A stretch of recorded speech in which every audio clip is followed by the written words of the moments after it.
जय हिंद साथी। आर्मी भर्ती जो पेंडिंग भर्तियां हैं, एयरफोर्स एनरोलमेंट, एयरफोर्स रिजल्ट और आर्मी सीए एग्जाम, इसको लेके जो दिल्ली हाईकोर्ट का इंतजार है वो लगभग 1.5 महीने से ऊपर हो गया है। और जो एक समय था, एक युवाओं के इंतजार की हद थी, वो धीरे धीरे अपार होती नजर आ रही है। और इसको लेके युवाओं ने, या जो भी युवाओं का अच्छा चाहने वाले हैं, जैसे अतुल सर है, जैसे रविंद्र फौजी है, उन्होंने रविंद्र फौजी भाई ने भी एक अच्छी पहल की है वापस की। 23 फरवरी को एक आंदोलन होना चाहिए या एक सत्याग्रह होना चाहिए। और वो अंतिम संघर्ष, नाम भी अच्छा है, अंतिम संघर्ष, कि अपने को अपने हक के लिए अंतिम संघर्ष करना है। और उसके लिए अपने को पूर्ण रूप से तन मन धन से एक्टिव होके, और जब तक अपना हक नहीं मिले उसके लिए चाहे अपने को अनशन करना पड़े, उसके लिए चाहे अपने को भीख मांगनी पड़े, कुछ भी करना पड़े, युवाओं को उनका हक अब मिलना चाहिए। समय लगातार बीतता गया है। जो पहले मान लो पिछले साल इन्हीं दिनों ये एक पहल हुई थी, सत्याग्रह या आंदोलन या संघर्ष युवाओं के लिए, सभी युवाओं ने मिलकर इसी समय फरवरी मार्च में शुरू किया था। उसके बाद अग्निपथ योजना आई, और एक अग्निपथ योजना ने सभी युवाओं के जो सपने थे वो चकनाचूर कर दिए। अब जो आगे की रणनीति कैसे कैसे होना चाहिए, जैसे पिछली बार भी मैं उसमें शामिल था, जो कमियां रही, मान लो उसमें अपन कमियां नहीं कह सकते, वो पहली बार था, लेकिन उसका काफी इफेक्ट रहा। उसको जो नेशनल मीडिया है उसमें उसको जगह भी मिली और अपनी आवाज आगे तक पहुंची, लेकिन आवाज दबा दी गई। आवाज आगे तक पहुंची थी लेकिन आवाज को दबा दी गई, इसलिए उसको असफल नहीं कह सकते। लेकिन कुछ कमियां हैं जो जरूर रही थी, जो इस बार नहीं रहनी चाहिए, उनके बारे में मैं आपको बताता हूं कि कौन कौन सी कमियां हैं वो अब नहीं रहनी चाहिए। वीडियो थोड़ा लंबा होगा, लेकिन मैं चाहता हूं कि आप समय निकाल के अंत तक देखें, और जो भी कमियां हैं, जो भी इस बार अपने नहीं रहनी चाहिए।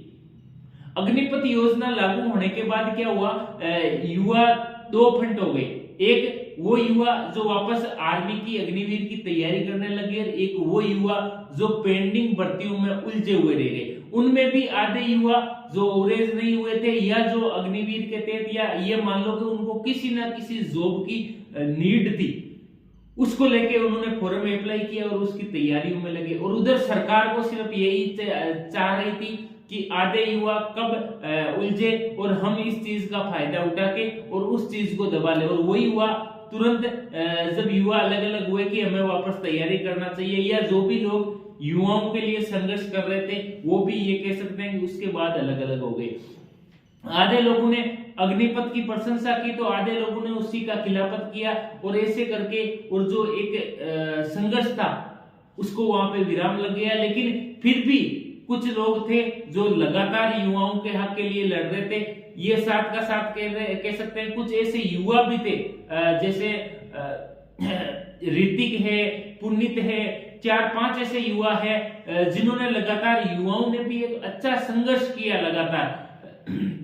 उन्होंने भी संघर्ष में जितना उनको अनुभव था उससे ज्यादा अपनी उम्र से आगे बढ़ के उन्होंने संघर्ष किया कोर्ट के इस लड़ाई में। लेकिन कोर्ट की लड़ाई भी धीरे धीरे तारीख पे तारीख चलते चलते दिसंबर के 15 दिसंबर को फैसला रिजर्व कर लिया, और उसके बाद वापस अभी तक फैसला नहीं आया। तो इस बार अपने को वो जो कमियां रही है कि हम तुरंत बिना इंतजार किए अपन अलग हो जाते हैं कि इसमें सफलता नहीं मिलेगी, या इसका कुछ रिजल्ट नहीं मिलेगा, या जो अपन संघर्ष कर रहे हैं, या सत्याग्रह कर रहे हैं, या अनशन कर रहे हैं, या जो प्रदर्शन कर रहे हैं अपने हक के लिए, उसमें अपने को समय निकालना पड़ेगा। ऐसा नहीं कि एक दिन में वहां जाते ही अपने को अपना हक मिल जाएगा। जो भी युवा इसमें शामिल हो, या जो भी व्यक्ति इसमें शामिल हो, उनको ये चीज पहले सोच विचार के शामिल होना है कि अपने को कम से कम 7, 8, 10, 15 दिन वहां पे संघर्ष करना पड़ेगा, तभी अपन सफल हो सकते हैं। ऐसा नहीं कि शाम को दिल्ली गए और शाम को ही वहां पे कह दिया कि क्या हुआ हमारे हक का, क्या हुआ हमारे हक का, और शाम को वो भीड़ वापस बिखर जाए, तो उस चीज को लेके अपने को कभी भी न्याय नहीं मिल सकता।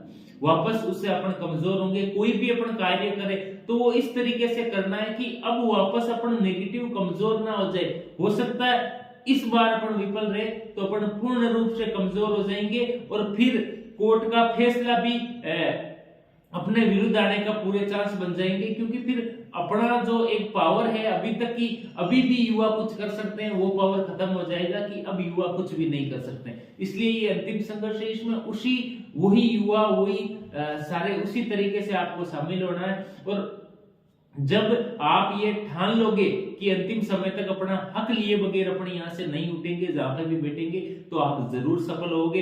पिछली बार भी यही हुआ था, सुबह गए और शाम को दूसरे दिन गिरफ्तार। देखो जब प्रदर्शन होते हैं तो गिरफ्तारियां भी होती है, लाठियां भी बरसती है, सब होता है, लेकिन उस चीज से बिखर जाना किसी चीज का हल नहीं है। उस चीज का सामना करना पड़ता है।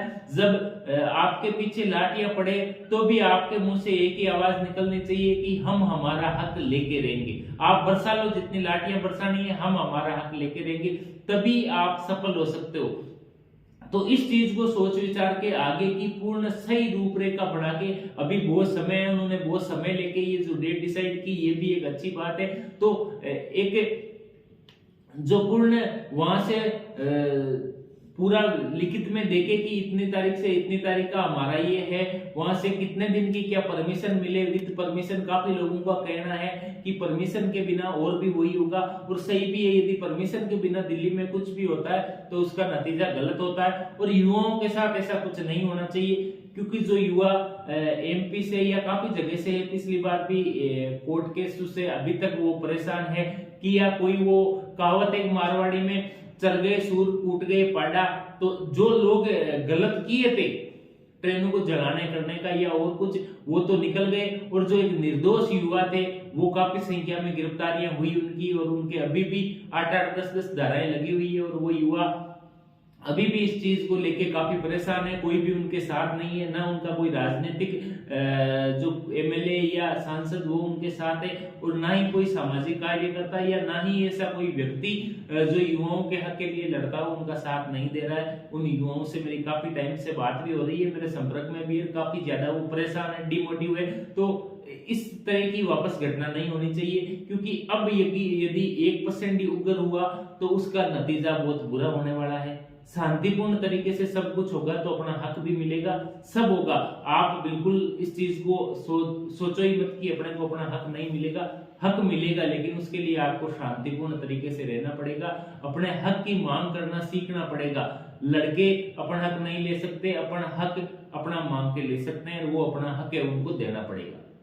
तो साथियों, इससे संबंधित और भी जो भी कुछ रूपरेखा या मेरी तरफ से जो भी कुछ सहयोग होगा, मैं जरूर आपका सपोर्ट करूंगा, और लगातार युवाओं के लिए संघर्ष करता रहा हूं, और आगे भी ये अब अंतिम संघर्ष है तो इसमें भी शामिल होने की ऐसा कोई औचित्य नहीं बनता कि शामिल होंगे या नहीं होंगे। ये युवाओं को पूछना ही गलत है, जरूर आपके लिए संघर्ष करेंगे। और मैं एक बार युवाओं से चाहता हूँ वीडियो को अधिक से अधिक एक बार शेयर करें, सब लोगों तक, सब आपके जो साथी है उन साथियों तक ये बात पहुंचनी चाहिए, क्योंकि जब तक लोगों के पास पहुंचेगी नहीं तो अपने उस संघर्ष का कोई मतलब नहीं रहेगा। कम से कम मैं देख रहा हूँ जो भी आपके लिए संघर्ष कर रहे हैं, जैसे चाहे रविंदर भाई ले लो, चाहे तुम सब ले लो, या मैं ले लो, या ऋतिक या दिनेश जी, कोई भी देवेंद्र सर, कोई भी जो कर रहे हैं 8-10 लोग, उनके वीडियो को 15,000 20,000 से व्यूज अधिक नहीं आते, क्योंकि ये संख्या बल 1 लाख के करीब तो कम से कम होनी चाहिए।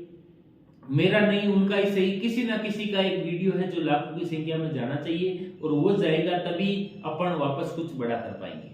तो साथियों, इससे संबंधित और भी कुछ जानकारी होगी तो मैं आपको जरूर दूंगा। जय हिंद, जय भारत।